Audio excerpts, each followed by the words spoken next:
La circulation sanguine est constituée de deux parties.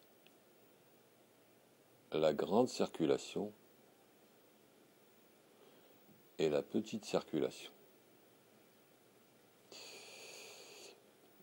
Le cycle commence, on va dire, ici, par l'arrivée du sang non hématosé, c'est-à-dire pauvre en oxygène et riche en gaz carbonique. Il arrive par la veine cave inférieure et la veine cave supérieure. Elles se rejoignent pour tomber toutes les deux dans l'oreillette droite. Celle-ci se contracte, envoie le sang dans le ventricule droit, qui se contracte à son tour et chasse le sang vers les deux poumons. Le sang non hématosé traverse les poumons, donc, et au niveau des capillaires des poumons, les échanges gazeux se font, le sang se charge en oxygène et se débarrasse du CO2.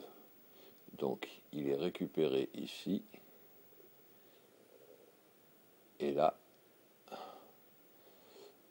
et revient donc au cœur gauche via les veines, les deux veines pulmonaires, et les deux se rejoignent, comme ici les deux veines caves, ici c'est les deux veines pulmonaires, elles se rejoignent et tombent directement dans l'oreillette gauche. Elles se contractent, envoient le sang hématosé, chargé en oxygène et dépourvu de gaz carbonique, dans le ventricule gauche.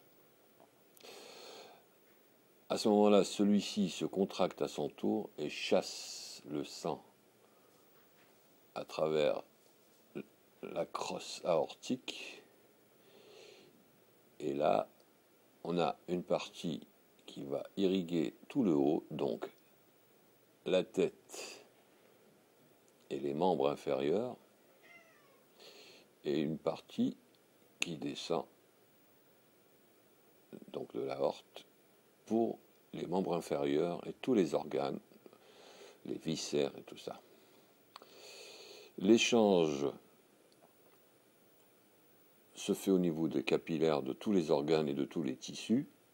Donc ce sang qui va irriguer toutes ces parties-là, chargé en oxygène, distribue cet oxygène aux tissus, nourrit les tissus en oxygène et prend ensuite le gaz carbonique de ces tissus. Et donc il ressort ici pour remonter par la veine cave inférieure, chargé de CO2, de gaz carbonique, et débarrassé de l'oxygène qu'ont gardé les tissus. Et le cycle recommence.